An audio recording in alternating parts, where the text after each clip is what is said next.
Alright, we're doing more Great Ace Attorney 2. This case is not going in the direction I thought it would, honestly.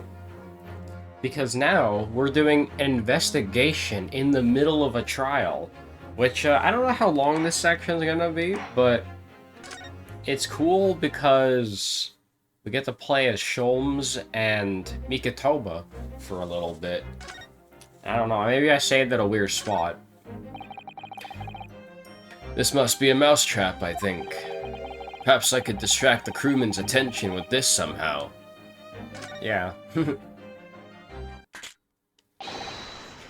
Choo-choo! That sounds like Big Mouse and Trap. Choo-choo! I will bring bucket of water later and put out of misery. Don't like the sound of that. In any case, my dear fellow, that was quite unconvincing. Only Japanese mice make a chew sound. Oh really, Sholmes? And pray tell, what do Russian mice make? PP, naturally. Though also quite unconvincing, I readily admit. Russian mice. So go ahead, Mikitoba, do a PP this time. No, thank you. I'm sure I could come up with an alternative solution. Okay, so great. The mousetrap doesn't work. Anyways, guys, there's something I was doing this morning, and it's something that I'm probably going to set up for one of my future series. And it's the Sailor Moon RPG on the Super Famicom. It's called Sailor Moon Another Story, and I want to play it one of these days, preferably this year if I can. And who knows, maybe I can make that my next series after I finish Great Ace Attorney. Well, I also need to do Kirby, so maybe I'll do it after one of those games, I'm not sure. But I was testing it out earlier, and there's so many different patches I could use for it, and I have no idea how I want to set it up, because there is a patch of the game that has orchestrated music, which sounds really nice, and then there's another patch of the game that halves the encounter rate but doubles the experience, like in the Persona 1 PS1 version. And there's also like a piece of equipment that makes one of the side quests easier or something. And I kind of want to have all of those patches on, but trying to combine all three of them together is going to be a nightmare, so that's something I'm going to be figuring out, hopefully. And then, yeah, expect that as a series at some point. Maybe once I finish Kirby and this game, because, you know, I gotta finish both of them up. That's another first-class cabin, and yet it's completely unguarded. Empty as well. I had a quick look inside earlier. Though I confess I didn't investigate the wardrobe. There may be very well a young Japanese fellow inside, perspiring merrily. If you're referring to Naruhodo, you know very well that he's currently perspiring merrily in court. Does it not strike you, though, Mikitoba? Why, the man stands guard only in front of his cabin, when both are apparently vacant. That is pretty funny. This appeared to be an alarm bell.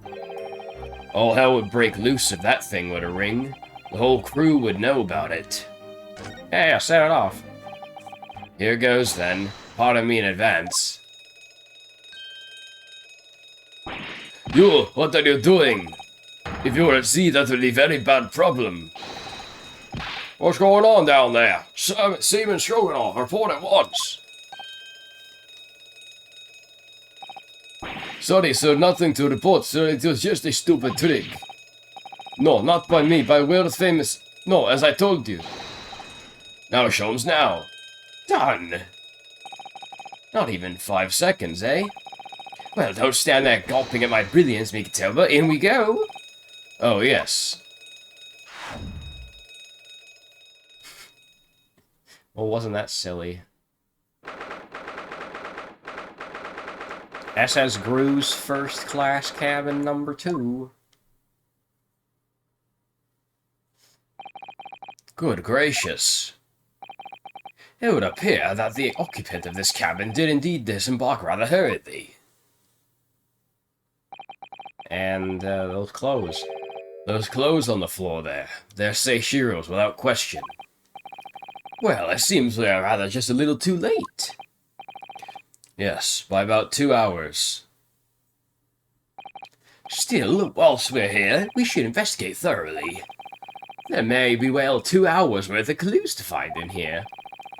That burly crewman may return at any moment, Sholmes. Indeed he may. Which makes this all the more thrilling. I love this song.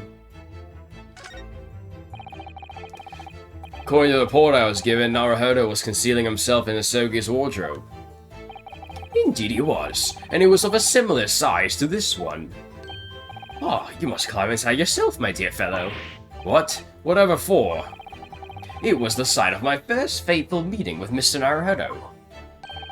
You can experience the moment for yourself now, complete with my dramatic rhetoric. Come along now, in you go. This will only take a moment. Really, Sholmes, surely you can just tell me what you said. Well, I uttered some brilliant remark and opened the wardrobe to reveal the Stowaway murder. I think I'll just read about it in the Adventures of Sherlock Sholmes. So that's there's a wardrobe. There's a kettle. Quite the exquisite glass, I must say. See here, Howitt. Is something wrong, Sholmes? You suddenly trailed off. Ice, Migatoba, ice. What opulence do the first-class passengers enjoy? Chilled drinks. Pardon? Could it be that this steamship's equipped with electricity and electric refrigerator's room, do you think? Oh. That is a very important fact. Well, it is a luxury diner, after all. They have enormous refrigerators for storing all sorts of lavish produce, as well as ice. On our voyage from Japan, we enjoyed culinary delights from all over the world. Suddenly, Migatoba? The sight of you is making my mouth water. I haven't taken on the flavor of the food I ate, you know. We're not gonna examine the kettle. What about the bin? This is the waste paper basket, look, and there's still rubbish inside. Indeed? Then let us pry. I've discovered recently I have a penchant for exploring the contents of others' waste paper baskets. I sincerely hope only for your work. Look, I'm frickin' kneel down. Ah! Here we have a notice issued to the passengers from 3 days ago. 3 days ago? The night before we arrived in London, then. When I was still aboard myself. Evacuation drill notice. Following departure from the port. I didn't get to read all of it. Oh yes, there was an evacuation drill. I remember now. For safety and security, all first-class passengers were constantly under the watchful eye of the crew. So it was a welcome relief to have some privacy for once. Okay, now I can read it. The evacuation drill itinerary? Itinerary? I don't know how to say that word. A notice about a practice evacuation to be carried out by the crew of the SS Gruz the night before the ship arrived in Dover. Alright, well... Can I read that yet? I don't think I can read it right now. I think I gotta... Wait, I can't even look at it, bro. That blows. Alright, well I guess I'll have to read it later. These are the rules of the passage. Passengers must not keep weapons or other dangerous objects in their cabins. Pets are also strictly forbidden. Additionally, there are severe punishments for stowing away in wardrobes and or travel cases. I feel the rules have increased since I last read them. Probably just my imagination. What about the fact they're not straight on the wall? Doesn't that strike you? You may be right. Probably just imagination, though. A trifle. Hey, you know what I always say, Migatoba? There's nothing important about trifles. It's probably just my imagination, but I think that might be still slightly off. Oh, there's a lot. There is quite a bit to examine. That's a substantial heap of clothes on the floor. An overcoat, shirts, a dressing gown. Momohiki work trousers, a Tanzan robe, a Haramaki waistband, clearly the clothing of a Japanese man. And clearly, Japanese men are unaccustomed to the culture of the wardrobe. Looks to me as if they've been thrown in a heap like that in something of a hurry. Indeed, you could help yourself to a Japanese man's shirt, perhaps. I'm sure you made mention of packing too few. I'd very likely drown in one of Seishio's shirts. No, I'll just buy any extras I need, I think. And what about this trunk? That's a very sizable trunk indeed. Seishiro's partial to all things large. Oh wait, that was Mikitoba. And a rather clumsy fellow who failed to notice he'd left that behind. Perhaps he left it on purpose. Slighter than you might think, but still a hindrance to a speedy escape. Pity. It's locked, so we can't look inside. Surely 5 seconds from now the situation will be quite different, though? Sadly not. It has a 7-digit combination lock. And I'm not in a morose enough mood to work through all the combinations at present. Yeah, that's a lot of combinations.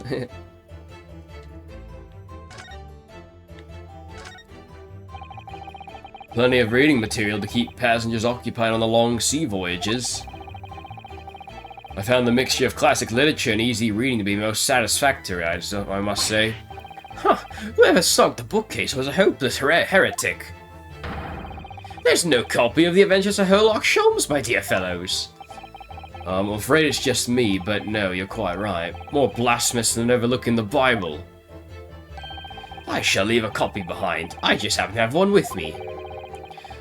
You're a true missionary of the Church of Great Detectives, aren't you?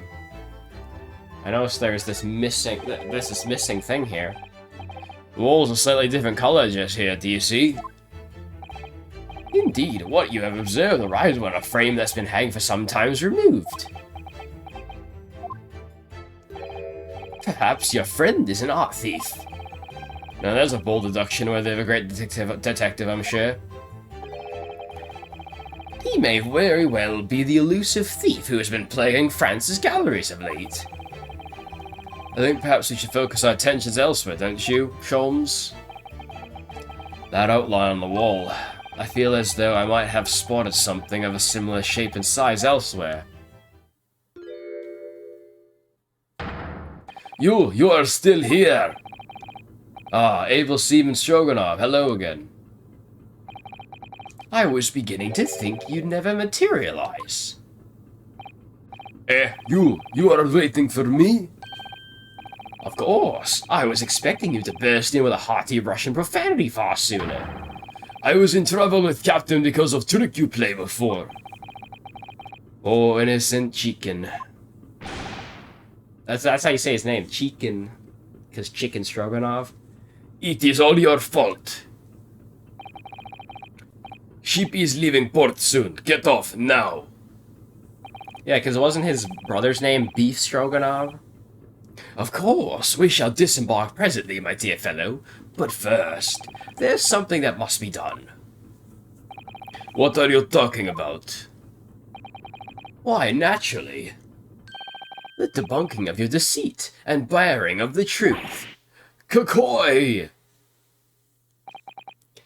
I'm afraid I see through your lies. For one thing, Mr. Jigoku has not yet left this vessel at all. Oh! And for another, my dear Seaman Stroganov. You know exactly where the man is, even as we speak, don't you? How can you... Good gracious, Sholmes, you mean you worked it out? All of it? It's really been too long, hasn't it, old friend? 10 years, no less? So, would you care to join me for a dance of my inimitable logic and reasoning? Oh, hell yeah. Nothing would please me more. I knew we'd have a dance. What is this? We have but minutes until the vessel puts to sea. No games now. Time is of the essence. Mr. Stroganov, allow me to remind you of your earlier claim. You told us that Jigoku left the ship some 2 hours ago. That is what I said. Sadly, that was a rather clumsy lie. You see, there's something in this room that's quite clearly contradicting. What? Ah, yes, of course. I see you've known it too, Mikitoba. Then please do take the lead. What in this cabin shows the impossibility of Jigoku having disembarked 2 hours ago? Let's see what the last 3 years have done to your observational skills then, Mikitoba. It's been 10 years since we did this, Sholmes, not 3. Why, of course it has, quite. Now, all the clues here in this cabin for your eyes to see. But as I always say, you must not merely look, but observe. Observe and the answers become clear. So, impress me. I think I can manage that. The rules of passage. Oh, can I not examine them? Large trunk. So what was the question? The question is, what contradicts the claim that Jigoku disembarked 2 hours ago? The glass containing the ice? That might actually be it. I want to try it. Take that! Yeah, that's it. Oh my god, the tap dancing. Perhaps you should have cleared away that glass. How curious that the ice shouldn't have melted despite it being abandoned 2 hours ago. Oh. It would appear that the man was here in this very cabin until moments before arrival. With this well-chilled glass in hand. Also, this music is really frickin' good. I haven't heard this song yet. This is like the second deduction dance song. Get your mind off the refreshments, Sholmes. One might even conclude that somebody informed him of our boarding.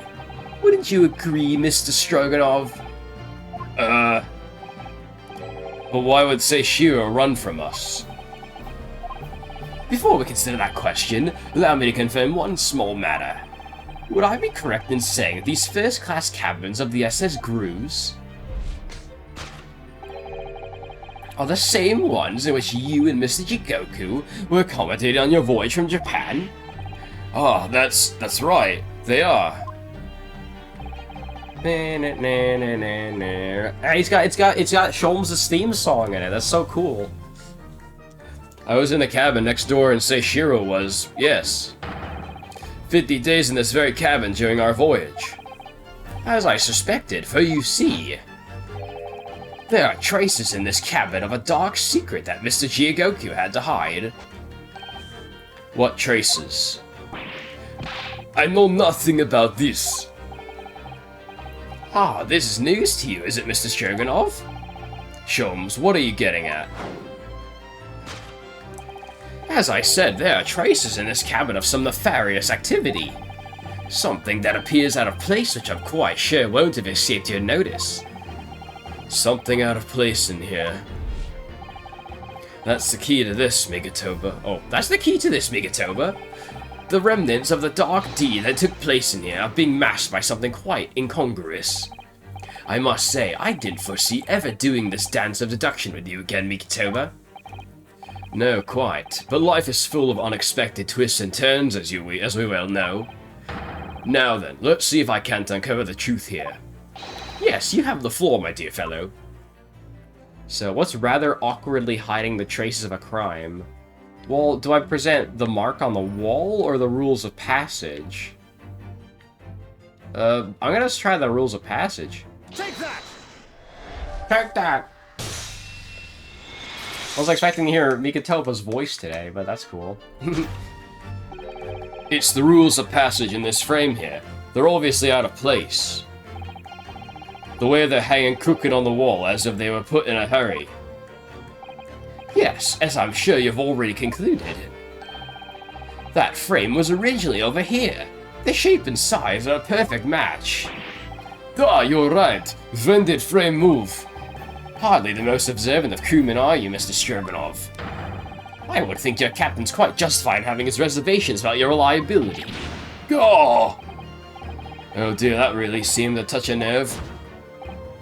So, Mikitoba, why don't you lift that frame off the wall? Oh, a bullet hole. That looks like a bullet hole. What? Who has been shooting wall?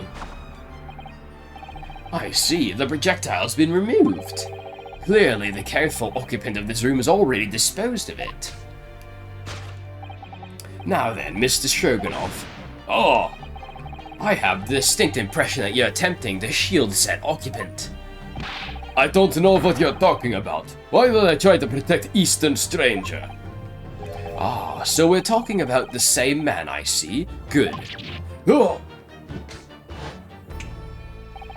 I'm sure we can get to the bottom of this in no time, aren't you? Because there's some very noteworthy evidence that explains the reason why you're lying for the man. Yes, you've been told to keep up this pretense, as clearly shown by... I really don't know how to approach this one, Sholmes. Ah, my dear Makitoba, simply keep first principles in mind. Study your subject from every angle. And I'm quite sure that you'll see it. In fact, I put a wager on it. So I'm to glare at the fellow from all sides. Well, I can certainly do that. Okay. The wad of banknotes? Is it that? Take that!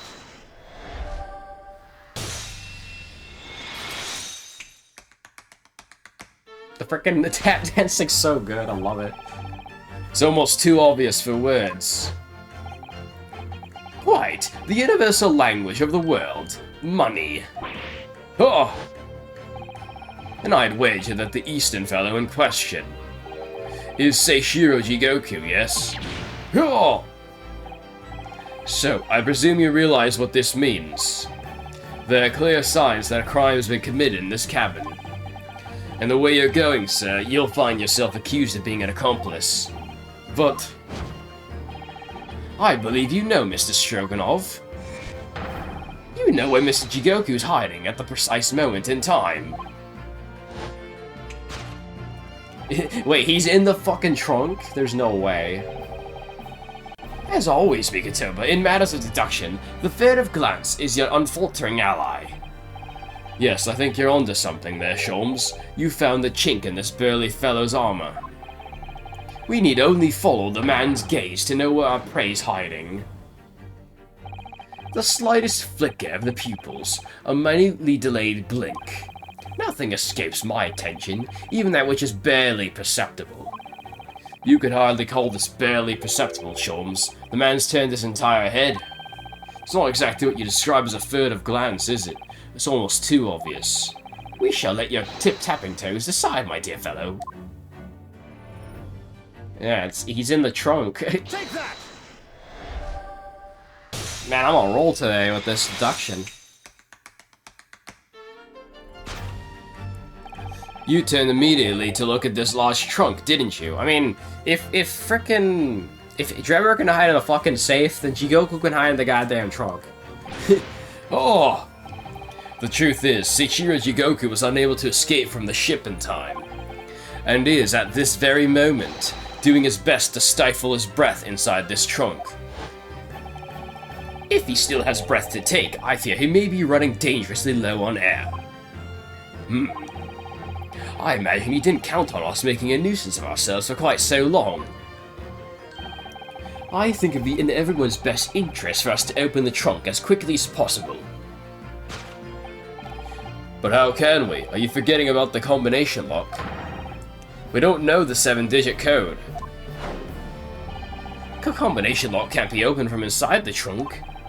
Therefore, there must have been an arrangement for somebody to open it after our departure. Of course. In short, before Jigoku hid himself inside that trunk, he must have told somebody the 7-digit number for the lock. And as I'm sure you can confirm, Mr. Stroganoff. Who? No, I know nothing about the combination code. What was with the slow finger? Don't move a muscle, my good seaman. Oh. Now, Mikitoba, would you do the honors and open the trunk? How on earth do you expect me? It's a 7-digit number, remember? Quickly now, we have little time. Oh, I think I understand.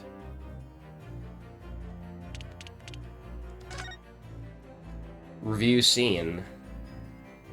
So it's a 7-digit number, is that it? So it's either on his arm, or it's on his, well, Sholmes. Sholmes is a 4-digit number, so let me try something. If I flip it upside down, does that make a number? I think it does. I don't know, am I supposed to look at it upside down, or am I supposed to look at it... I think I am. So, if anything, the code is 563? Wait, oh wait, there's no, hang on a second. There's only 5, it's only 5 digits, or 6 digits, I guess. So what is that middle number then? If it's not a 6, I don't know.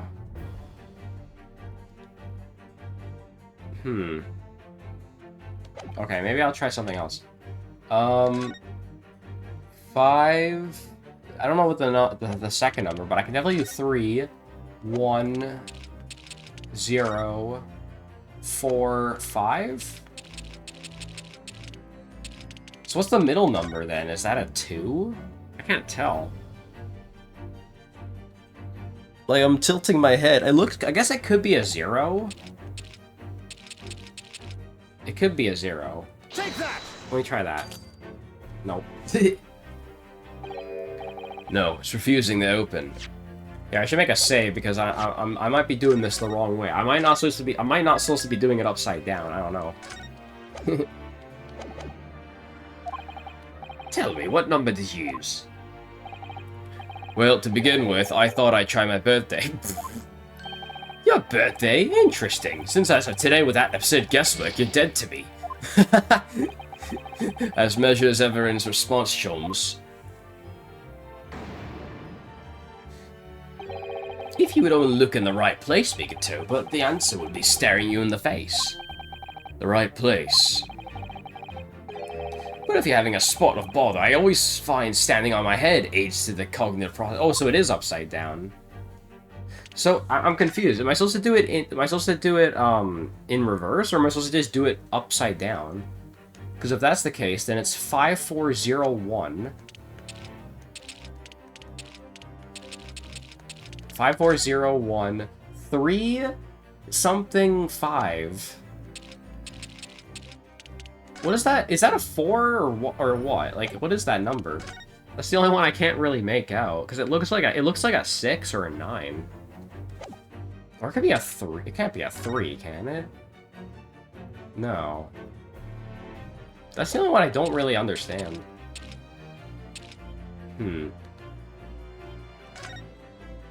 It's like I'm looking at it, but it doesn't really look like any of the numbers. Huh. Like, I guess it could be a 3? I don't know.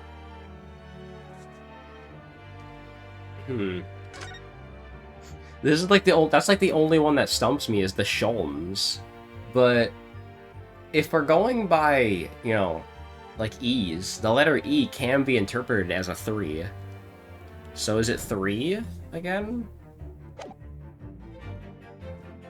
Well, actually, if it's upside down...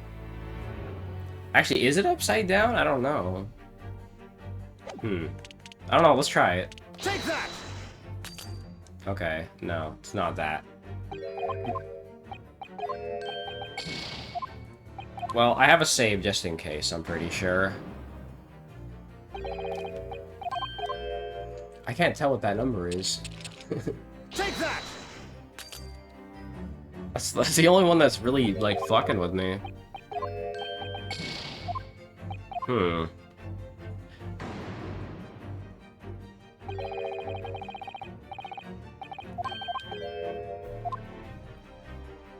It's like, I can obviously make out the first two.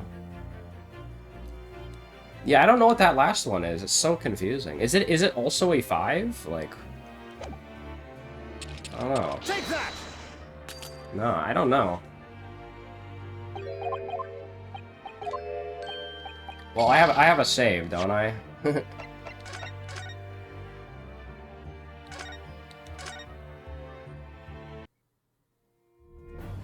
Alright. Let's try that again. This one's gonna stump me for a bit. Well, it looks like even if you flip it upside down, it's still a 5. It's not a 2. I don't think there are any 2s in this, are there? Like, obviously, this is a 4. It's obvious this is a 0. This is obviously a 1. That's simple. This is obviously a 3. And then this is obviously a 5. So it's, what is this, a 2? Take that! Nope. I don't fucking get it.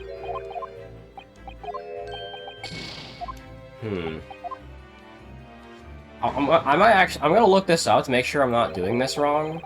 Let me see. Great Ace Attorney 2 safe combination. Yeah.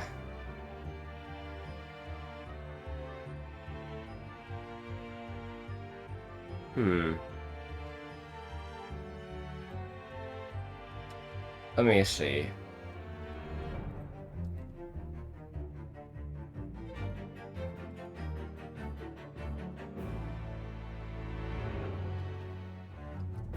Yeah, what is I don't know what the combination is. I'm getting answers for different Ace Attorney games. Why can't I find any information about this online? What the fuck? Why am I getting, like, Rise from the Ashes frickin' stuff instead?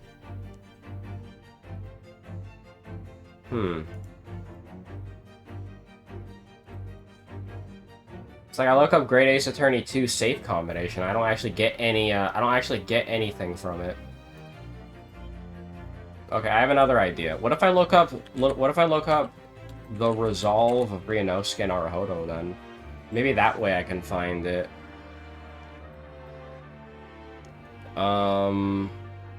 Let's see. The trial. Testimony number 2, we did that. Does it mention what the combination is?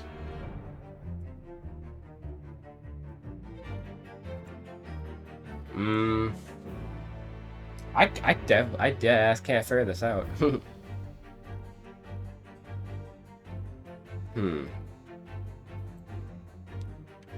Okay, I found the code. It's 523?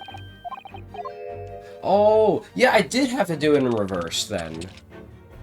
I did have to do it in reverse. So it's 5231. 5231. 045. Okay, I just did not have the right comment. I didn't have the right order. That's all. I did not. I don't know. That did not look like a fuck. That did not look like a fucking 2 to me. That's what I was confused about.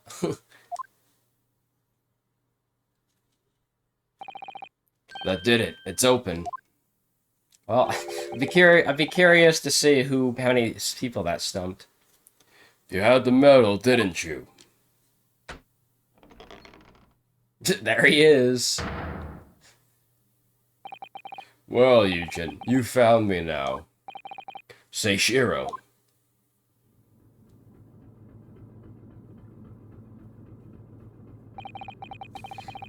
I was really hoping beyond hope not to find you here, you know? But you're not entirely unsurprised, I take it. No, quite. I just wish it was some other way. Well, are you ever going to introduce me? Ah, your reputation precedes you, Mr. Sholmes. I've read stories of many of your exploits. Excuse my manners, Sholmes. This is Mr. Jigoku, my old friend and traveling companion. The devil is in the details, Mikitopa. I believe you meant to say, your old friend and traveling companion. Who made the cowardly decision to flee the country without a word to anyone when things turned sour. I see my reputation precedes me as well. What an honor.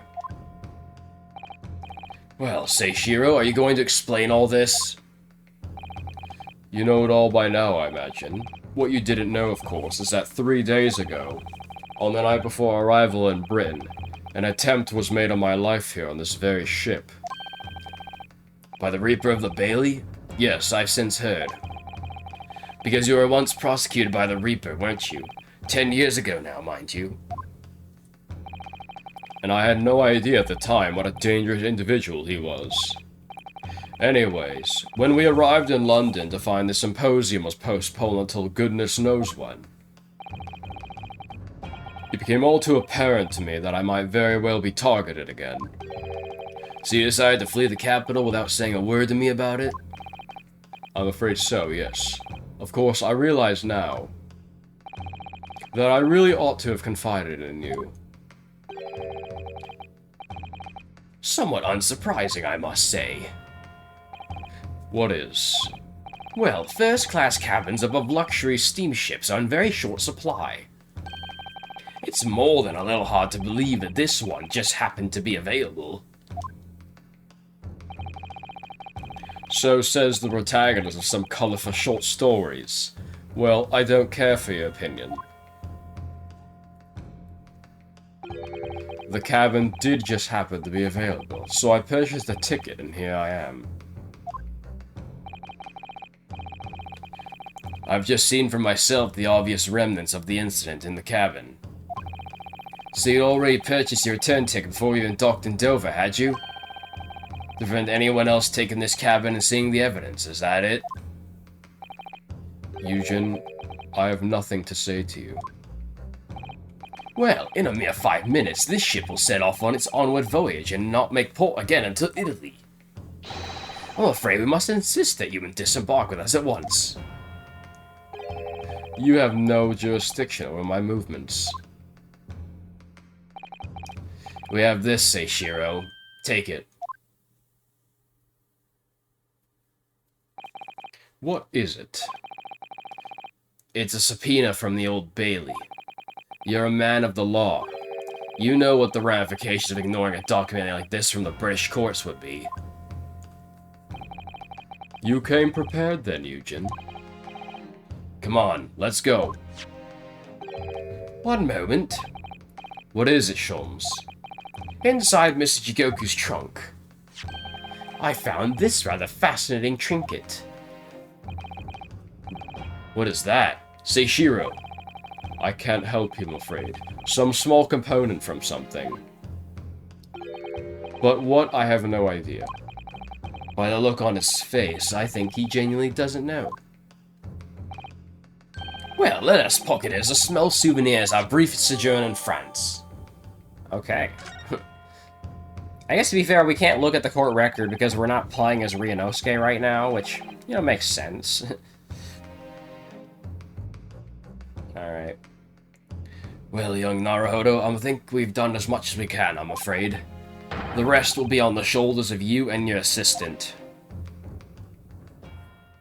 Oh, is that a save right there? Is that a to be continued? Or maybe not?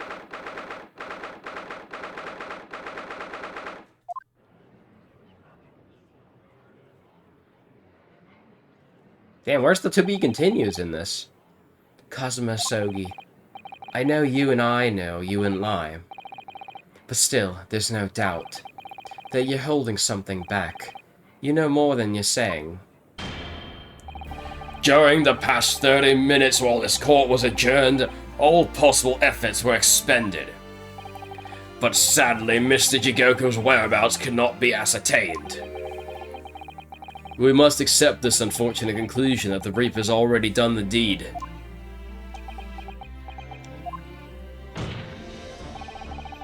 There's no sense in wasting any more of the court's time. The prosecution calls for an immediate verdict. No, the trial cannot end now. You're a Japanese man, Ryunosuke. You should know when to lay down your sword. And you should know never to presume when the battle's won. The court's already presented with all the evidence and heard all relevant testimony. And there can only be one conclusion, that the accused is guilty. All relevant testimony? Far from it. There's still a crucial witness from whom the court is yet to hear a single word of testimony. In that case, call your witness to the stand at once, counsel. Wait, we're calling a witness now? Yes, my lord. Tomorrow, if possible. The witness already on his way and scheduled to arrive tomorrow. Who on earth is this crucial witness? Seishiro Jigoku, the very man allegedly murdered by the Reaper. Judge Jigoku? You found him?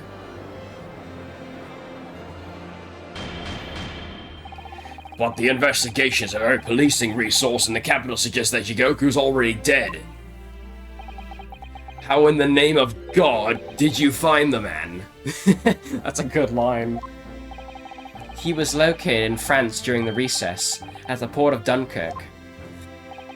Thanks to one of Mr. Herlock Sholmes' famous deductions.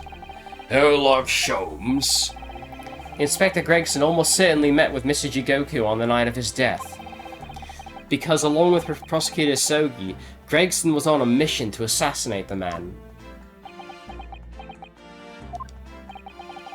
Which means that Seishiro Jigoku is the sole witness who can clarify exactly what happened aboard the SS Gruz on the 31st October.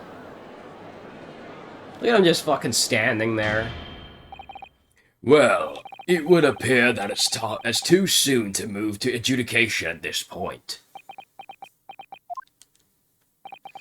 The prosecution concurs. The court must hear Mr. Jigoku's testimony. No judgment should be passed until all testimony has been considered. In that case, I hereby call the end of today's proceedings. Court will reconvene at the same hour tomorrow. No objections from either side? No, my lord. No objections, my lord. We live to fight another day, by the skin of our teeth. Look at him just staring.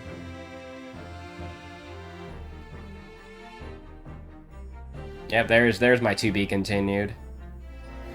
Well, I would not have been able to make it through that in one sitting, though, because, God, last episode would have been like 3 hours otherwise, so, yeah. Alright. So what is it now? Investigation Part 2? Part 1? Are we still in Part 1? I don't know what the hell's happening. The unexpected halt of proceedings sent a clamor around the courtroom. But outside the Bailey, where Londoners knew nothing of the secret trial within, it was a typical still night. Then, at a little past 8 o'clock that evening, Mr. Sholmes and his partner returned to Baker Street. Turkey? Wow. Oh, are you having Thanksgiving or something? We have returned, my dear fellows. Welcome back to Britain, and thank you for your timely help. Think nothing of it. I believe you've had an even more wearing day than Mikitoba and I know. You could say that. We were on the brink of defeat in court earlier. So this prosecutor, Soki, had you on the ropes, did he? And he's your best friend, you say? Well, he's not really the man I knew in Japan anymore. Cosmo's changed. Oh, Mr. Naruhodo. I mean, it's incredible. To think that he'd even entertain the idea of acting as the Reaper's assassin. Well, nevertheless, you must introduce me. After all, I've only ever met the young man as a corpse. When all this started, almost a year ago now, Mr. Sholmes still hasn't told us the truth about what really happened back then. About the motivation for what he himself described as a great detective's lie. Now then, I must say, it's really quite a journey all the way to France. Well, it is another country, Mr. Sholmes. So, what news of Judge Jigoku? We took him to Scotland Yard. The investigating detectives there have a lot of questions for the man. Poor Professor Mikotoba. This must be quite a shock for him. Ah yes, I picked this up at the telegraph office on our way home. What is it? I surely haven't forgotten already. I put upon you for the matter only yesterday. You put upon me, Sholmes. I had to fill out your telegram to Japan and foot the bill as well. Oh, you've had a reply already? What was so urgent, though, Mr. Sholmes? Such matters could wait till later. I'm far too hungry to be involved in conversation at present. Well, that's good news, because supper's ready, everyone. Ah, and what a feast it is. If I were none the wiser, I'd think the trial were won already. Roast beef, kippers, stew, steak, and kidney pie. Yorkshire pudding. Tomorrow could be a very long day, so eat up. In that case, I think I'll seat myself just here. This place appears to be the only one set with a helping of pheasant as well. Oh, sorry, Hurley, not there. Why ever not? Are we in set places this evening? Yes, and that place is for Susie's daddy. For me? That's right, I made it especially for you, Professor Mickey. I see. Well, that's terribly kind of you.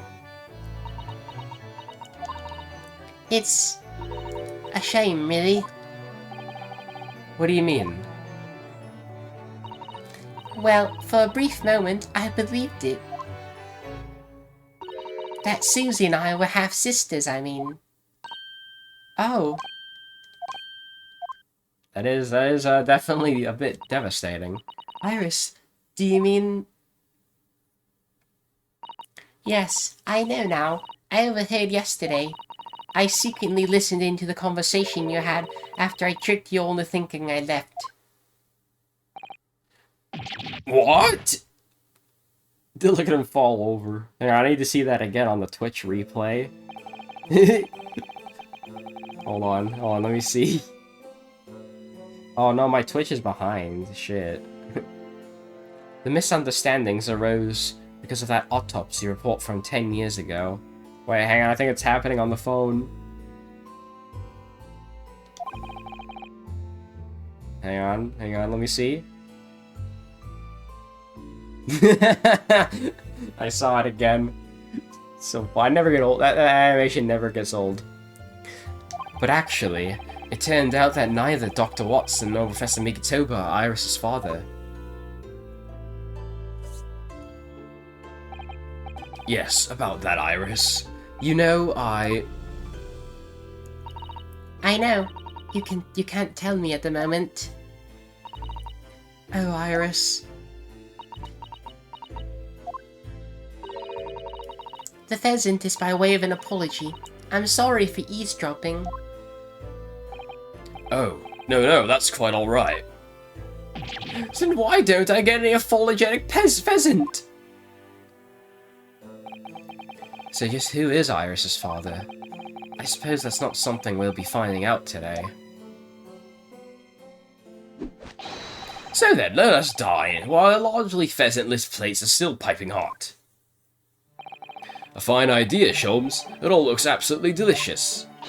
Eat as much as you like. There are always seconds. This could be our last chance to ask questions before tomorrow's trial. About that telegram from Japan, and about Kazuma. I can't let this opportunity slip away. Why in the fuck are you sitting like that? Also, do we have the things in the court record now? Yes, we do. Okay, there's a lot I want to examine, like the sword. Karma, the great blade. It's such a thing of beauty, I want to gaze on it for hours. Oh. Okay. The tip of the great sword, broken. It's such a shame. It's been so meticulously cared for over the years. I can almost hear Karma sobs. Cosmo must have really taken a swing for that to happen. Is there nothing else I can look at here? Nope, doesn't look like it. Alright, now I can finally read that. Alright, following departure from the port of Dunkirk, all crew members are required to assemble on the main deck at 10 PM in order to review evacuation procedures. The drill will take 20 minutes. Crew to resume duties as soon as the drill over. And then a small component. It looks like a doorknob. You see these little things all over the place, don't you? It's the part on the top of a pocket watch that you twist to set the time, isn't it? It's called the crown, I believe. A watch would be quite useless without one. Crown? Like what sits on top of a monarch's head? That's a very grand name for such a tiny part. But actually... Yes, Mr. Naruhodo? If this is a crown, I have a feeling I might have seen a monarch around here, someone with a very bare head. If by monarch you mean pocket watch, then I'm quite sure you have. Can I combine that with something?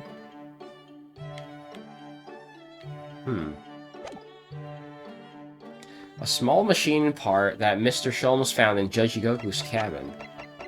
Would that combine with the pocket watch? I don't know. Oh wow. Apparently I've examined all of this before. Well, a lot of it anyway. It is kind of hitting different to see this place in like nighttime.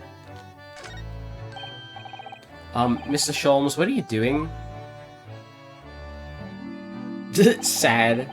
Surely it's abundantly clear that I wasn't brooding over Mikotoba's refusal to share its pheasant with me. Nevertheless, I felt the need to withdraw from the social circuit for a while and look on with hungry eyes. Sorry, Hurley, but I cooked that pheasant especially for Susie's daddy. Even though I've played the role of a folly thief for far longer. Mr. Sholmes, could I discuss some things with you?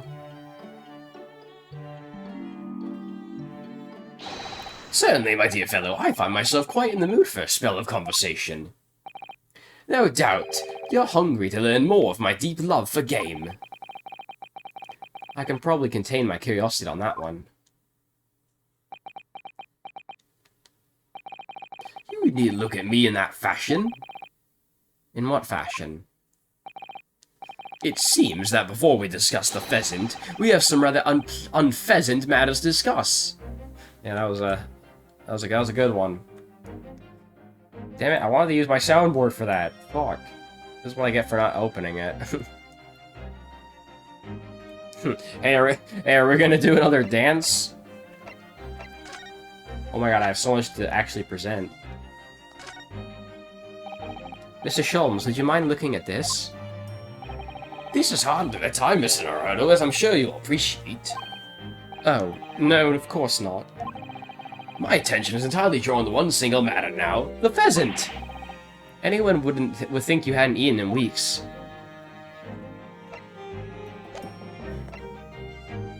What am I gonna call this episode then? Pheasantly surprised?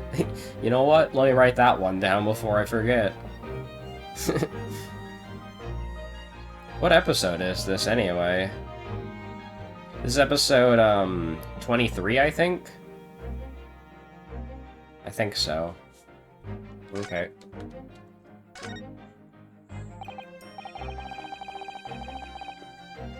So, what was in the telegram you received back from Japan then? Ah, this? I thank my lucky stars it arrived in time. Record found as indicated, duplicate follows. K. Asogi, A. Shin, T. Gregson, J. Watson. What? Those 4 names? We've come across that exact same list before. Yeah. They came up in that unforgettable case last spring. What appeared to be a simple case of aggravated murder turned out to be masking monumental intrigue. A plot that involved the sale of British governmental secrets to foreign states. In exposing the means by which those secrets were being leaked, we deciphered a fragment of a message. K. Asogi, A. Shin, T. Gregson, J. Watson. Who's J. Watson? I don't know. I know about a, yeah, I don't know. I don't know. We didn't find the names out until the case was over, and we never did get to the bottom of what they meant. All we knew was that the information had been sent by somebody in the British government to somebody in Japan. So, why are the names coming up again now? Yes, where did the sender of your telegram discover that, Mr. Sholmes? I have here the message I had wired yesterday. Allow me to read it to you. Enter Judge Goku's office undetected and investigate telegram records. Expect to find communication from Britain dated 1 year ago. List of 4 names need by tomorrow, Naruhodo. I sent it to a detective I know who specializes in clandestine... Fuck, that word keeps popping up. Clandestine. Missions of this nature. You asked Inspector Hosonaga to undertake such an onerous task for you? And in my name? I wonder what guise he opted for this time. He probably just wore, like, the black, uniform. My dear fellows, it was a matter of great urgency, you understand? Anyway, the list of names was found in Seishiro's office, as Sholmes predicted. So you mean that mysterious collection of names that was sent from Britain to Japan was... It was sent to Judge Goku. He was the intended recipient. I don't believe it. But that doesn't answer the question of what the list of names actually signifies. I did formulate a hypothesis about that. But without a shred of evidence, I couldn't possibly have shared it. What if those are like the backbones of the Reaper? Those are the Reaper. Those 4 people. Mr. Sholmes looks deadly serious for once. Okay. Wow, I didn't expect Hosonaga to pop up in Case 5 for a cameo. A telegram in Japan with details of the telegram he managed to locate by stealing into Judge Jigoku's office. Well, it could be Jigoku Watson. I don't know. Who has a name that starts with J? Not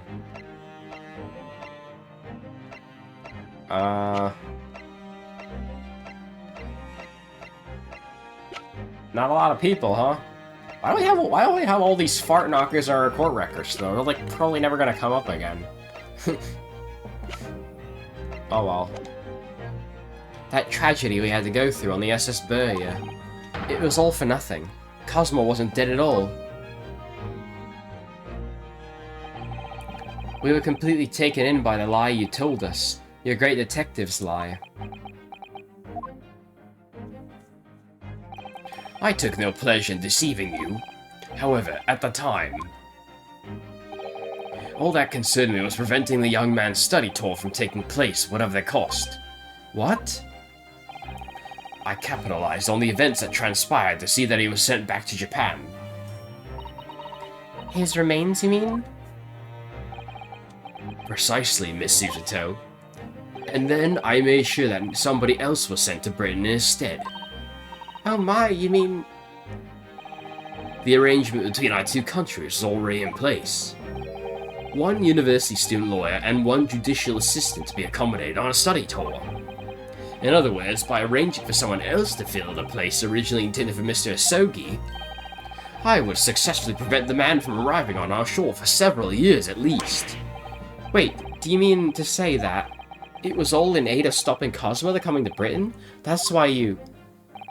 Think back, Mr. Naruhodo. Was there not somebody who quite casually urged you to continue on the voyage to England?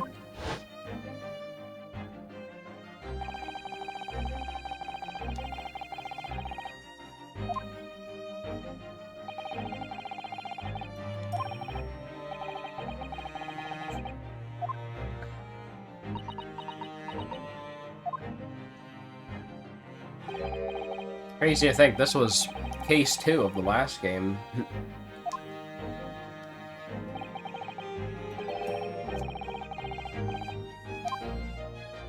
Yeah.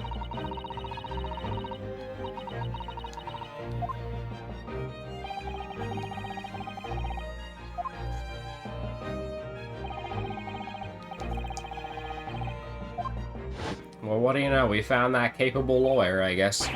So, you manipulated me? I've often remarked on the extraordinary lengths to which friendship will drive a man. I was quite sure that you would rise to the challenge for your late friend. I don't believe it. But if it was all contrived... I mean, what happened was treated by the authorities as murder. A woman was mistakenly arrested as the perpetrator. What do you suppose became of her? Naturally, I didn't allow the misapprehension to have any serious repercussions. I subsequently explained everything and assisted the unfortunate soul in finding the foreign refuge she sought. I seem to remember Miss Caesarto and I had some rather strong words for her. Well, she was certainly not devoid of all guilt. She deserved every word, I'm sure. I wonder if she made it to America then.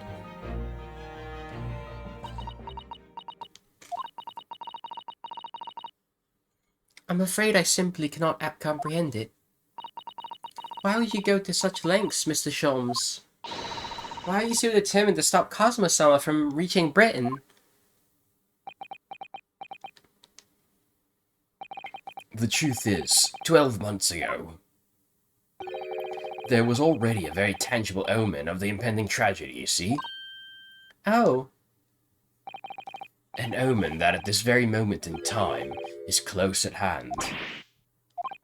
An omen of all those tragic events that already existed a year ago is close at hand? We need to find out exactly what Mr. Sholmes knows. Wait, how? There's nothing there. I'm gonna see. Do I present the sword? Oh. Well, his shit's not updating, so I need to present something to him. he really wants that pheasant, man. He really wants that pheasant. What about the telegram? There's no room for doubt with the instructions in this telegram, Mr. Sholmes. You were very clear that this was Judge Yigoku's office that should be searched, so... You obviously knew that's where the list of names would be found. Yeah, we know. But we only learned of those 4 names just over 6 months ago now. And only because they appeared as part of a top-secret government communications that were leaked. That's true, yes. But at the time, you were unaware of the background. You see, those 4 names were wired to Japan. Around 6 months before that, approximately this time last year in fact, when you were both still in Japan. Wow, we're tying it all the way back to the first case now. It really would be hypocrisy on my part to reprove others for intercepting state secrets. Because after all, I'm perpetually eavesdropping on communications between British and Japanese governments. You're perpetually doing what? How? Never mind the details, but you should know. No secret's safe from Herlock Sholmes, when he has the designs on knowing it. Oh my, Mr. Sholmes, what a fabulous line. Now, 1 month after that list of 4 names was wired to recipient Jigoku in Japan. Dr. John H. Watson was made. Oh, John, yeah, that's his first name. I forgot that was his name. I thought his name was H. Wilson or whatever, but yeah. As soon as I learned of the incident, a hypothesis rapidly took shape in my mind. As it turned out, I was partly correct, and partly mistaken. Nevertheless, it was the beginning of all the tragic events that were to follow. Mr. Sholmes, please, tell us all you know. Tell us about these 4 names and the tragedy to which they're all somehow connected. Yeah, this is the good shit. I want to hear this tea, man. Well, here's the thing, right? If Asa Shin killed John Watson, that's like 2 names off the list already. So everybody except for Cosmo is dead now. As I said, when I learned of Dr. Watson's murder in Japan, my mind immediately turned to those four names because, you see, there was someone else on that list who I believe to be recently deceased. What? Who? A Shin, as it was described in Japanese script. In actual fact, Miss Asa Shin. That was a familiar name to me. She was a professional killer, well known among London's unsavory classes. Oh, I see. But she had completely vanished from existence several months before Watson's murder. So I came to the logical conclusion that she had herself been killed. And accordingly, I became fearful for the lives of the remaining two persons on the list. Keisogi and T. Gregson? On wing to our proximity, I decided to take measures to protect Gregson and myself. But I determined it would be safest if young Asogi were to stay away from Britain. So that's why you went to such lengths to prevent his study tour from going ahead. Exactly. So, you already knew Cosmo-sama was Mr. Sholmes? Oh yes, Sholmes and I have exchanged correspondence for years. I had recounted many tales about Asogi to him in my letters, and the news of Dr. Watson's death, of course. So, Dr. Watson's dead then? I didn't know. Oh, Iris. I know he wasn't my daddy, but still, it's very sad. I'm so sorry, Iris. We knew the significance of the name, obviously, but we just couldn't bring ourselves to tell you. No. But what you just told us, Mr. Sholmes, doesn't completely tie in with the facts. There's one big hole in your hypothesis. A big hole, Mr. Naruhodo? Ah yes. You mean about Asa Shin, I presume? Oh, of course. Exactly. She wasn't killed, was she? Well, not till later. Seems that she was in Japan, posing as a visiting student under the assumed name of Giselle Brett. I'm glad you're keeping up, my dear fellow. But I only became aware of that fact 2 days ago in the foyer of the Great Waterloo Hotel. Ah. And upon hearing that startling revelation, the hypothesis that I formed surrounding those four names was completely turned topsy. What? Topsy? A Topsy hypothesis. Only Great Ace Attorney would have a frickin' like title like that. Topsy hypothesis.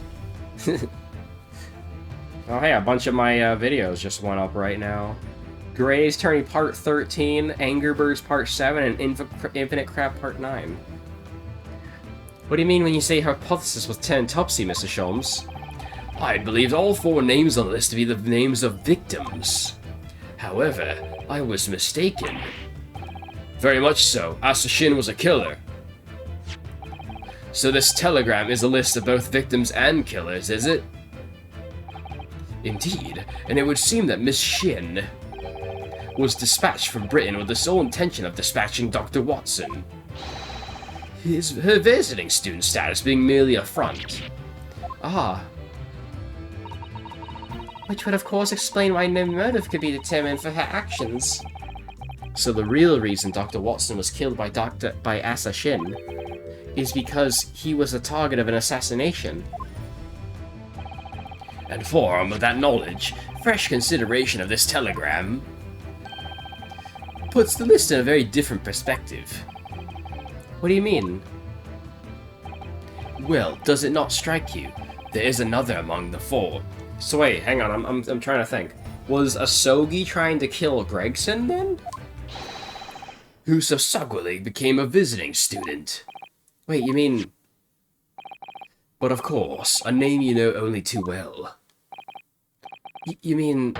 Kazuma? Oh! He did say in court earlier today.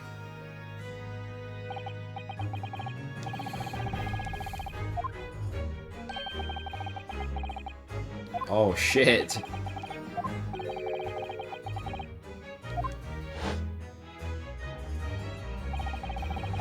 Young Mr. Sogi accepted that mission a year ago now. Surely not. In conclusion, this document's a contract of sorts. An international agreement, one might say, detailing an assassin exchange. An assassin exchange? How could Cosmo possibly have gotten involved in something like that?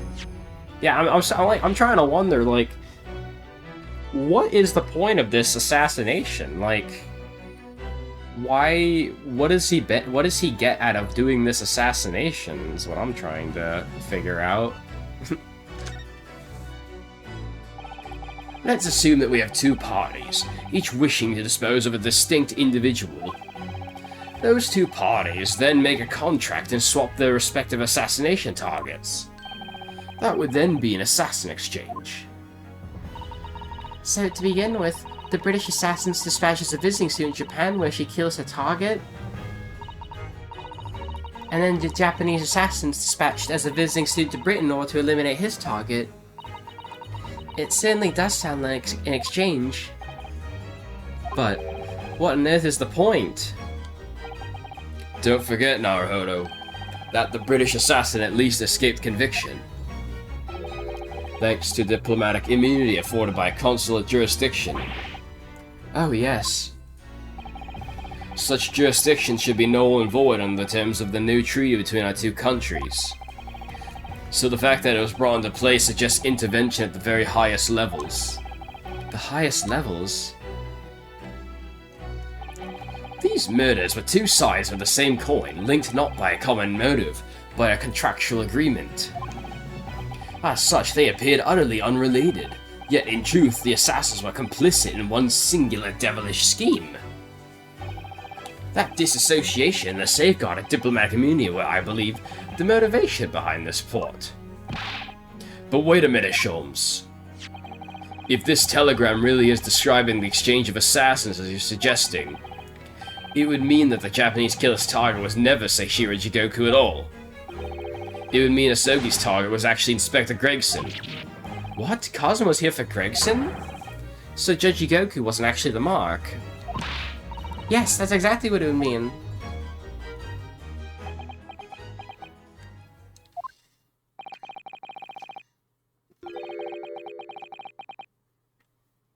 Hold on, I'm taking a drink. Holy frick, we've already been going for an hour and 12 minutes? Damn. Time is flying by with this one, I think. I hold myself personally responsible for failing to keep the inspector safe. Mr. Sholmes. I told him of my fears and implored him to seek a transfer to overseas position. Oh, that's why he was going to France. Obviously, with the young pickpocket in tow. Yes, Gina. Come to think of it, Inspector Gregson did mention that to us at the Great Exhibition.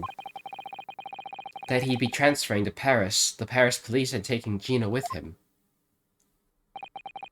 But without informing me, he engaged in one last assignment, it seems. And sadly, it turned out to be his very last. It's too much to take in. Damn, what a shame. Alright everyone, that's quite enough of all the serious talk for one day. Isn't it, Haley? I mean, look at the time. Ah, quite right, Iris. We must conclude our preparations for tomorrow. What preparations? Well, I think I shall make my way back to my hotel room now. This has certainly been a night to remember. It is a little bit sad, though. I mean, I liked the idea of you being my daddy.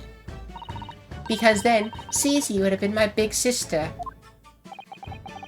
I'm sorry, Iris. I know, Iris. I was thinking quite the same thing. Were you? But if somebody like me would be worthy, I would be delighted to become your sister. What? Really? Oh yes, without question. So, you'll teach me all the ways you know to throw Runa to the floor? Yes, of course. It would be my pleasure. You didn't have to agree quite so readily. Oh, but wait a minute. If Susie's going to be my big sister, you could be my big brother if you want, Runa. Huh? I mean, yes, of course. If you have me, I will gladly be a brother. Well done, Iris. We must always be mindful of feelings. I have raised you so well. Because being sensitive is your strong suit, naturally.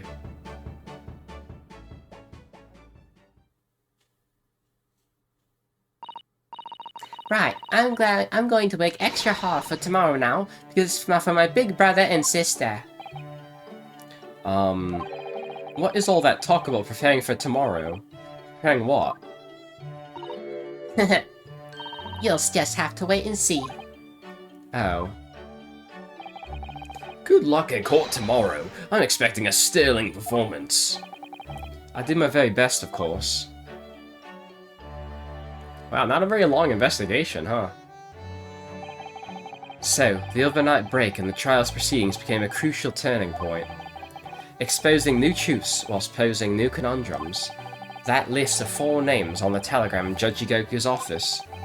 And the extraordinary assassination plot in which my best friend had somehow become involved. I felt as though I had been plunged into an even greater darkness all of a sudden. But at the same time, I felt sure I would see the light again soon. Oh wow, what a lovely photograph. Well, not really a photograph, but yeah. Because I was lucky enough to have the most wonderful family in the world standing steadfastly behind me. Yeah, it's a family now, hooray! Yeah, that was we have 2B...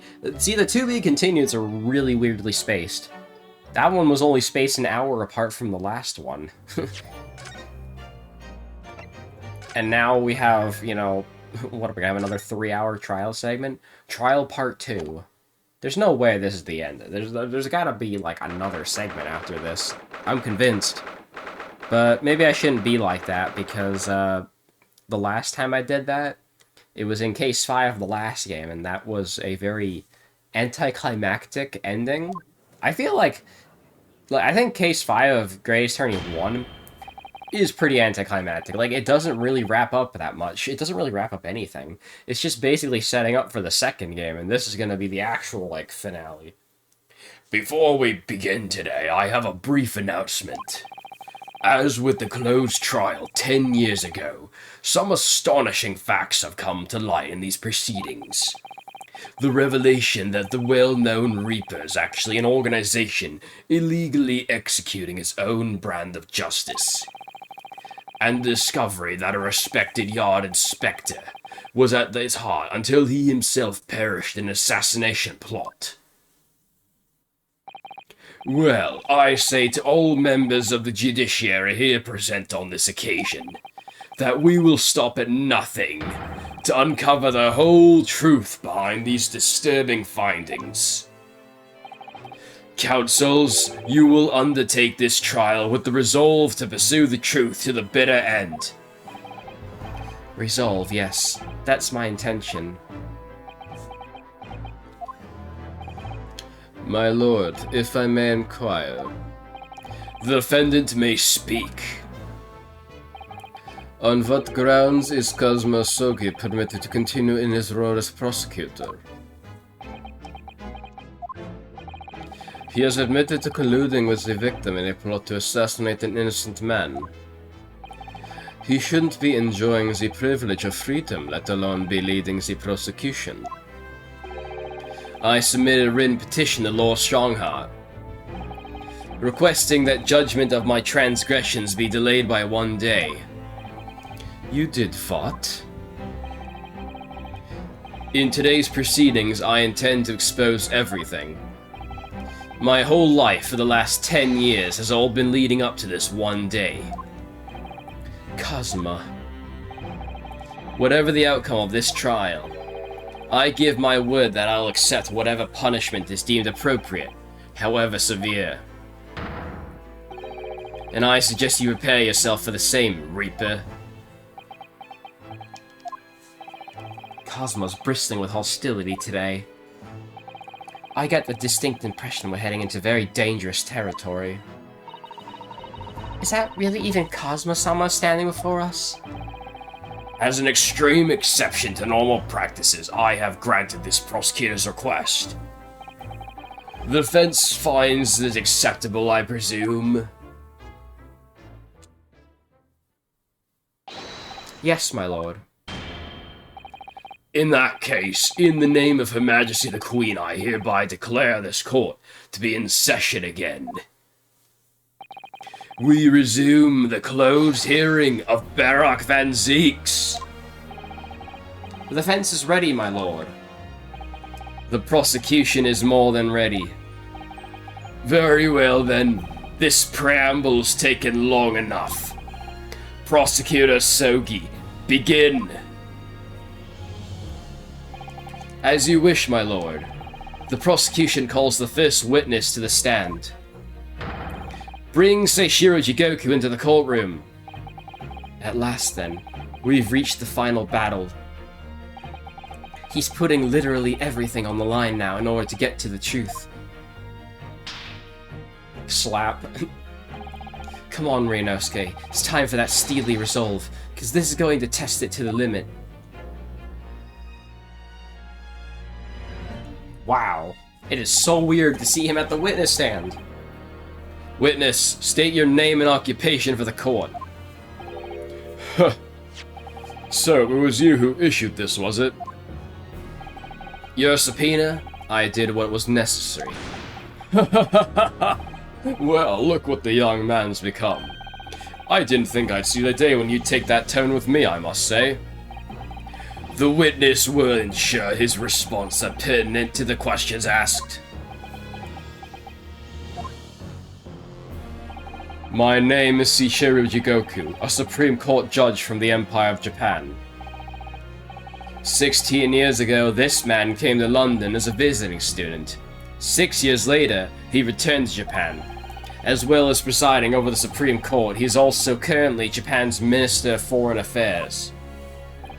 I am of course fully aware of Mr. Jigoku and his preeminent roles.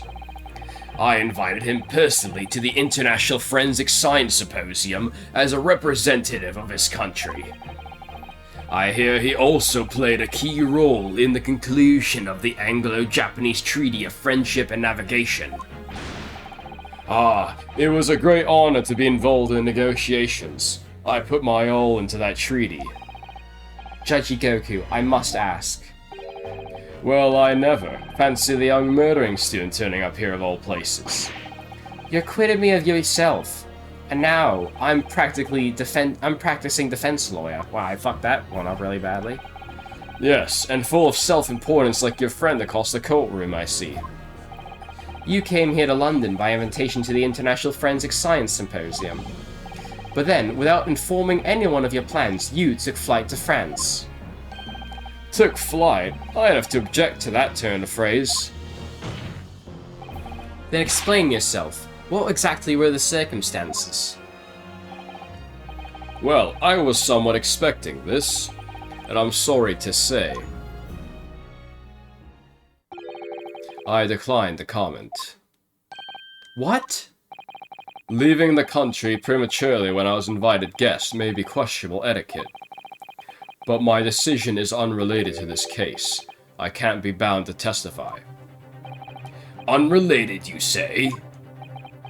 I mean, I do find it a bit sus that Gregson was going to France, and you're also going to France, you know? It's a little questionable. I appreciate that a respected police inspector had been killed, for which I offer my condolences. However, being an alien, I'd obviously never met the man, nor do I know the first thing about him.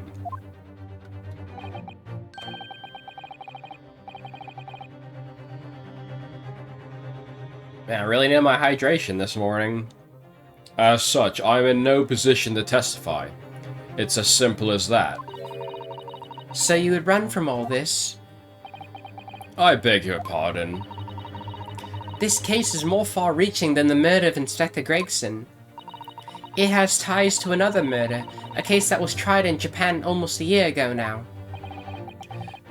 A year ago in Japan, the murder of Dr. John H. Watson, you mean? That's right, and you, Judge Jigoku, are at the heart of both cases. The defense has evidence to prove it. Man, how often do you have to, like, press a judge in these games? And how often is that judge actually evil, too?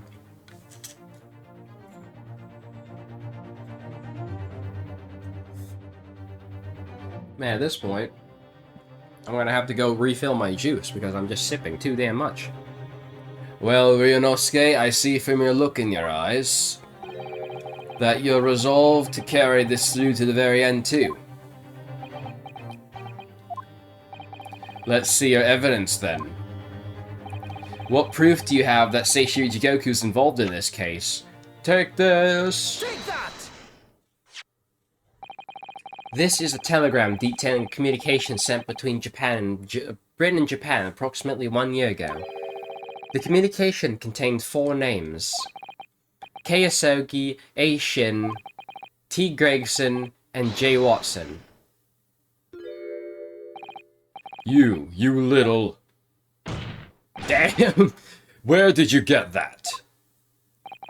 In Tokyo, from your office, Judge Goku. Can I read this myself? Oh no, wait, yes I can. Duplicate follows, and it's also noted by Hosonaga, yeah. What? How on earth did you... What's this all about? Why is my name on that list? This list of 4 names follows a certain pattern. T. Gregson and J. Watson are the names of victims. Keisogi and A. Shin are the names of assassins. No. A year ago in Tokyo, Dr. John H. Watson's life was taken in a Western-style restaurant in the capital.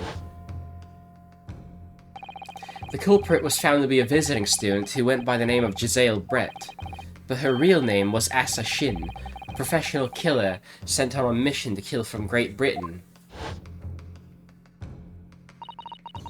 A. Shin and her victim J. Watson, and the murder that took place here in London was the counterpart to that crime. An assassin sent from Japan, also a visiting student, Cosmo Sogi, whose victim was the British police inspector Tobias Gregson. Keisogi and T. Gregson, one assassin from each country to kill a target residing in the other. What exactly is the Fed suggesting? These 2 cases of murder, one that took place in Britain and one in Japan, were masterminded by a pair of individuals from each country as a form of assassin exchange. And the telegram the defense has acquired is proof of this international contract to kill. What?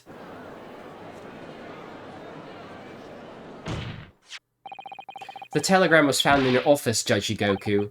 In other words, the mastermind in Japan was you.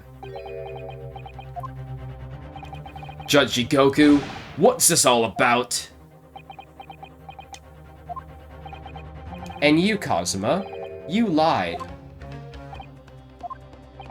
During your yesterday's proceedings, you acknowledged that you accepted the assassination mission.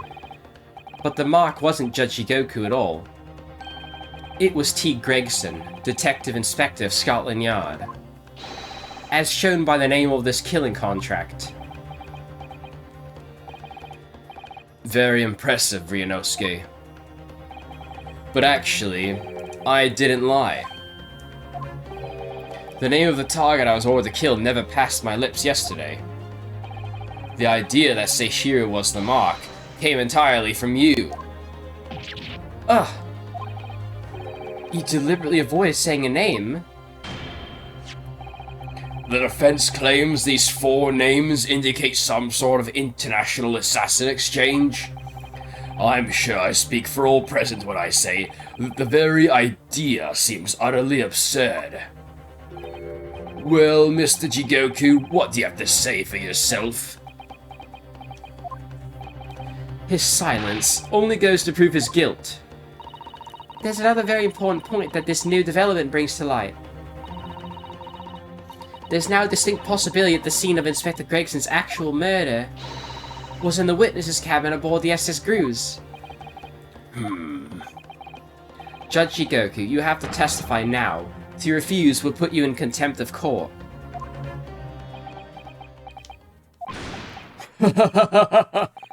There's no need for quite such a vicious stare, young man. Very well then. As a parting gift to you all, I'll tell you everything I know. It seems this gentleman has information that the court must hear about the alleged assassination exchange and the events of the night of 31st October. Present your formal testimony now. As you wish, my lord. Alright. I think that would be a pretty good time to go refill my juice. Yeah. Alright. Let me do that then. Alright, so I think what we're gonna do today is we're gonna do just the one testimony. And then I'll call it a day probably. The assassin exchange. It's true that Kazuma Sogi was assigned to the assassination mission 1 year ago now. The target was Inspector T. Gregson. That was a condition of the British study tour. However, in the end something happened that meant the young man was unable to carry out his mission. On the evening in question, a member of the crew was on duty outside my cabin at all times. If there'd been a shot fired, the crewmen would have heard it, so clearly I can't be involved. Well, we already know that's a load of baloney because there was a shot in his cabin. So you admit it then, as his communication suggests, there really was an assassin exchange arrangement between Britain and Japan. A political endeavor at the highest levels, not something I can discuss here. To use such a worthy practice as foreign study to coerce somebody to commit murder. It's the most appalling thing I've ever heard. Appalling? Well, it's easy to judge. Pardon? Asogi had a reason for taking his sword to that British inspector, you know? What? Which is why he accepted the mission in the first place. Isn't that right, Counsel? Kazuma-sama? Judge Goku, if you're the mastermind behind this operation in Japan, then tell the court the identity of your counterpart in Britain. I'm not obliged to divulge that information. As I said yesterday, I've killed nobody. I freely admit that I accepted the mission, but on the night the plan was to be executed, I backed out. In short, this assassin exchange the defense has identified as unrelated to the events of the case. The crucial point is this. Your police inspector can't have perished aboard that steamship in Dunkirk. Because if he'd been shot in the cabin, it's inconceivable that a member of the crew would have heard it. That's right. Gregson was killed after returning to London, in the room on Fresno Street. And the perpetrator of the crime was the Reaper, Barak Van Zeeks. The prosecution's accusation remains unchanged. Okay, so I have a theory, basically, and I don't know if I'm correct about this, but I think Gregson was killed on the ship. His body was then frozen, and then, after they undocked, they took the body to the house and unfroze him there. And then that's how he was able to, that's why they thought that his time of death was like 5 p.m. or whatever. And that's also how the blood got there, because the blood froze over in the freezer. And then only unthawed once he got undocked there, is what I'm thinking. To think that a seemingly innocent foreign exchange program was a facade for such Machiavellian deal. How do you say that word? Machiavellian? Whatever. I don't know what that word means. Clearly it's a plot only a government minister and high-ranking judge such as the witness can hope to execute. Well, I seem to recall that it was someone on the British side who controlled everything. Be that as it may, it is not the place of this court to pursue the villainous assassin exchange plot. We are concerned only with the tangible events pertaining to the murder of Inspector Gregson. Is the defense clear on that point, Counsel? Yes, my lord. I'll keep that in mind as I cross-examine the witness. Well, gotta press for a bunch of stuff, as usual. Hold it! A year ago, when Cosmo was still in Japan then. Correct. It was at the examination center for applicants for the study tour that I approached him. I'll never forget it. I remember exactly what you said. You just came out and asked me for forthright if I'd consider traveling to Britain on an assassination mission. Surely not. I thought it was a joke at first, of course, but then it was made clear to me that if I didn't accept, I wouldn't be considered for the study tour. The hand. So you agreed to it just for that? I mean, I know how much you wanted to study in England, but... assassination? The Empire of Japan had accepted a proposal from the British Empire at the time. An agreement to send a student from each country to others to deepen cultural understandings and friendship. But behind the scenes, the chosen students were to be given assassination missions. I had no choice but to accept the proposal that originated from my British counterpart. Why? Why didn't you expose the plot there and then?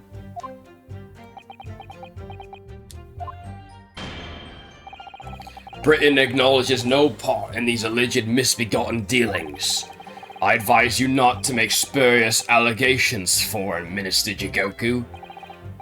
As a witness, I'm bound to tell the truth, my lord. Anyway, I picked Asogi and explained the details of the plan to him.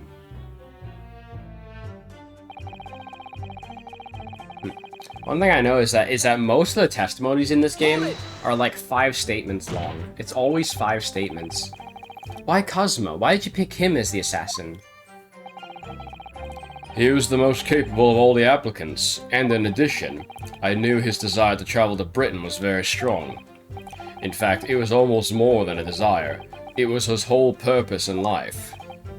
Yes, as his best friend, I can certainly attest to that. The way he threw himself into his studies, the way he pursued becoming a qualified lawyer. It was all ultimately for that one single goal of being accepted on a study tour of Britain. And of course, we know the reason behind that. He was determined to find out for himself the truth about his father, Genshin Asogi. There's nothing I wouldn't have done to get here. Be that agreeing to assume the role of an assassin, or betraying the people's trust.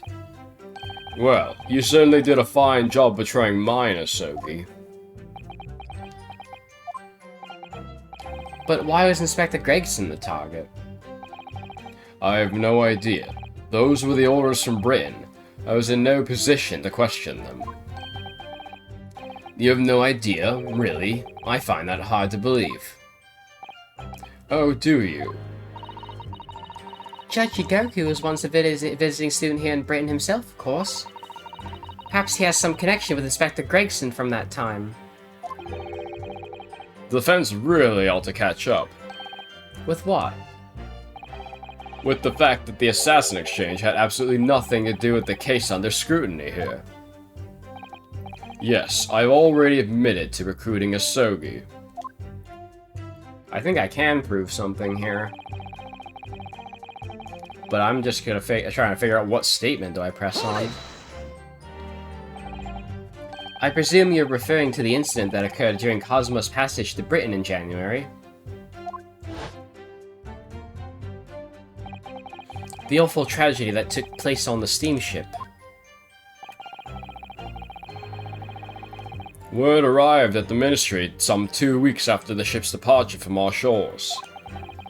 The visiting student had been killed, but his body had somehow gone missing in Hong Kong. The news was wired to me from a detective I'd placed on the ship to accompany the assassin. Obviously, Cosmo didn't actually die at all, but he did lose his memory, including all details about his special mission. Did you not consider dispatching another assassin at that point?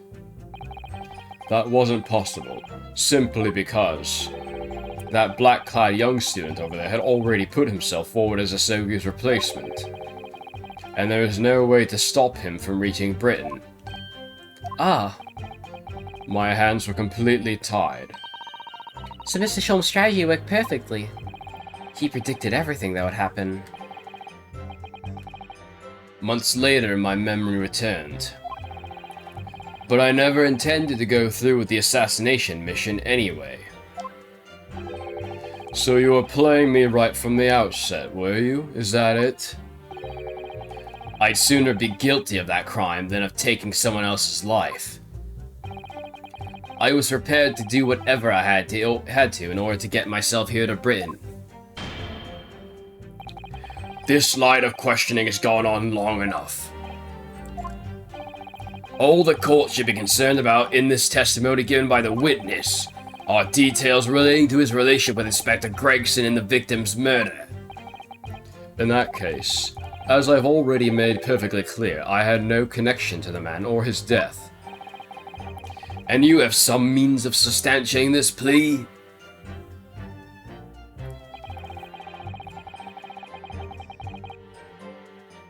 Hold it! Outside your cabin in the first-class area of the SS Grooves, you mean? Yes, that's right. Not least because there was a murder of a student passenger early in the year, I mean. The liner operators have taken the posting of crewmen outside every first-class cabin door. I can confirm the presence of the crewman guard myself, What do you mean? because I accompanied Inspector Gregson to Dunkirk that night. I witnessed it with my own eyes. There was a well-built crewman standing guard directly in front of the door to the witness's cabin. Yeah, sounds about right. At that particular time, of course, I'd gone to the ship's dining room for dinner. I wonder what's for dinner. The inspector and I asked the crewman to allow us into the cabin while we waited for Judge Jigoku's return. I suppose Inspector Gregson was there in his capacity as the Reaper. He was intending to take the witness's life. Exactly. As I've said numerous times now, I had no intention of killing anyone. So the crewman let two potential assassins into the cabin he was supposed to be guarding? Not the most convincing of sentries, really. In truth, those were my thoughts too. But anyway, I stayed to talk with Inspector Gregson for a short while. And then I left him there and made my way off the ship alone. Was the guard still at the door when you went? Yes, he glared at me as I walked past. You see, that proves it. Now hold on, we still got one more statement. Hold it! The crewman who's standing directly outside your cabin door, you mean? That's right.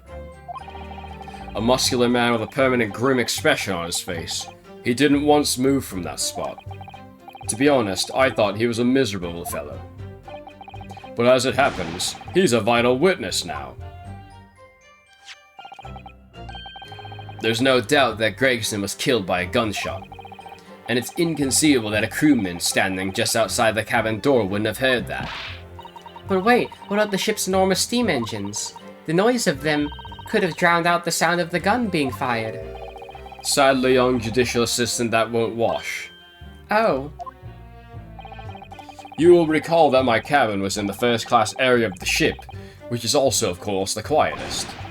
Don't imagine for a moment that's anything like steerage where the judicial assistants go. I didn't mean... But a hole like that made by a bullet was found in your cabin, Judge Jigoku. That's compelling evidence that a gun was fired in there. What's that? A bullet hole? Oh yes, you're talking about what the detective uncovered on the wall yesterday, I presume? That was obviously a rotten panel eaten out by a woodworm. No doubt he didn't find an actual bullet. That's the hole in this argument. Sadly, I was unable to arrange for the crewman to be brought back to Britain with me. But obviously, if a gun had been fired in my cabin on the night in question, as the fence implies, I would have been arrested on the spot, and would have never made it to Britain in the first place. Very true. The witness's logic is sound. Since no gunshot was heard from the witness's cabin on the night in question, we must assume that the witness is telling the truth. Glad you've sensed, my lord.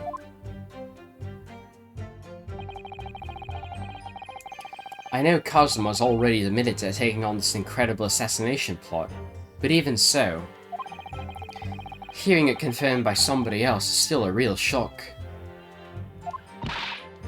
It's unforgivable. Using Cosmo-sama's feelings to manipulate him into agreeing to such a despicable plan. But I think Cosmo manipulated Judge Goku too. He completely double-crossed him. Man, there's so much double-crossing going on here, it's insane. Oh dear, it's hard not to see that it's a stroke of brilliance on Cosmo-sama's part. One way or another, though, Gregson ended up dead. I really think that the murder must have happened aboard that steamship. So you mean... Judge Goku must be lying. I know I shouldn't let my emotions cloud my judgment. But you must destroy him, Mr. Naruhodo. Alright.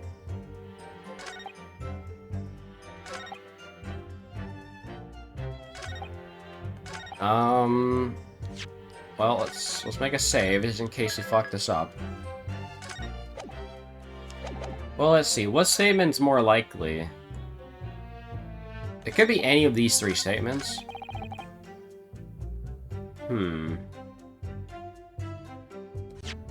Let's see what I have.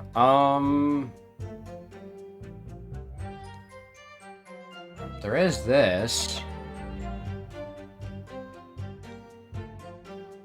What about the evacuation drill? Oh, shit. You know what? I'm gonna try this. Objection! Yes, as the court has heard, there's a crewman posted outside Judge Goku's cabin. However, we can be sure that, contrary to the witness's claim, the guard wasn't there at all times. What? I have here noticed a particular event that was scheduled to take place aboard the steamship on the 31st. What? Where did you get that? It's evidence gathered by Mr. Herlock Sholmes. You were acquainted yesterday, if you remember. Herlock Sholmes again? According to this itinerary, after leaving the port of Dunkirk at exactly 10 PM and for a period of 20 minutes, all crewmen of the SS Grooves were to gather on deck for an evacuation drill. All crewmen were away from their posts? And during that 20-minute interval, of course, any gunshots emanating from your cabin would have been heard by no one. Damn, look how freaking angry he looks. In summary, Judge Goku, you had ample opportunity to commit the crime. Ugh! Objection! Oh shit, he's objecting. A 20-minute window of opportunity? That's an excellent find, Ryunosuke. But amounts to nothing. Why? Because the witness clearly stated in his testimony that no incident occurred in his cabin. Unless you have some decisive evidence that could show his testimony to be false. Your accusation is nothing more than conjecture.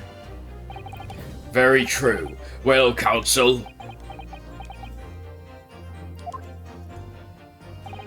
Inspector Gregson was killed in Judge Goku's cabin that night, I'm certain of it.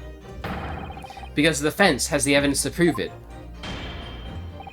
You will present the evidence for the defense at once, counsel. What proof do you have that the victim's life was taken in Judge Goku's cabin on the 31st? The Gregson's trunk. Take that! Bailiff, take this evidence and incinerate it. No, that evidence was presented after careful consideration, my lord. Then I suggest you take a little longer with your deliberation in the future. Otherwise, you may find that you're the one being sent for incineration. Oh, okay, I guess that's not it. Is it just me, or is Kazuma's tongue getting sharper by the minute? Yeah, maybe it's a silver tongue, you know? Don't worry, Mr. Naruhodo, your mind can only get sharper too. Mr. Shulman's Professor Migatoba visit to Judge Jigoku's cabin yielded a minute piece of evidence that was very nearly overlooked. Oh, is it the machine part? It could be that. It could be that. Wait, let me try. I kind of. Can I look at this again? Let's try it. Take that! Judge Jigoku, this was found in your cabin yesterday. What is that? The crowd of a pocket watch? A pocket watch? And if you'll observe, the victim's pocket watch, which we know he treasured, is missing precisely that part. Oh! It can't be. Moreover, this crown's a perfect fit on the spindle protruding from the victim's watch. Now, the fact that this was retrieved from Judge Jigoku's cabin tells us that the victim's watch almost certainly broke there. Ugh. In other words, the victim was killed on the 31st during the 20-minute evacuation drill.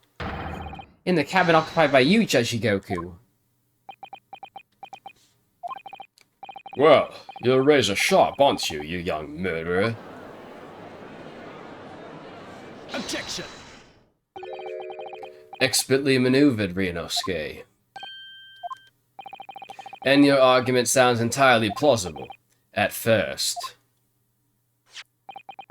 But rather like this pocket watch, it's full of cracks. What? And I believe Judge Jigoku feels the same way. I was wrong to acquit you earlier in the year. Sorry? If I had known that it would result in anyone having to listen to this drivel, I would have declared you guilty just to spare the world your ridiculous bombast. I think it's clear that the witness will have to give further testimony. When you hear what actually happened in my cabin that night, you'll notice the pitfall into which you've stumbled. Prior to your renewed testimony, I would like to clarify one point. The fact that this part of the victim's watch was discovered in your cabin means that you acknowledge he was there, presume? Yes, I do. Very well then. You may proceed to give your formal testimony about what exactly happened near your cabin aboard the ship on the evening of the 31st October. Of course. As a man of the law, I have no intention of obstructing justice. Okay, well, I think we'll have to hear the rest of this testimony in the next episode, then. Because, I'm getting a bit, like, dizzy. I don't know, what do you call it when you voice for so long and you just feel, like, tired? I don't really know what to call it, honestly. But, yeah, I think there's a pretty good note to end the episode on. So, I can't wait to see where this trial will go today. Or, well, I guess whenever I play this again, probably tomorrow or the day after. Something like that. But alright, guys. Thank you for watching Great Ace Attorney 2 for today. Make sure to like and subscribe to me on YouTube and Twitch. And I will see you guys in the next episode where we're going to play more of this game. And we're going to, press Jigoku some more, I guess. So, I'll see you guys then.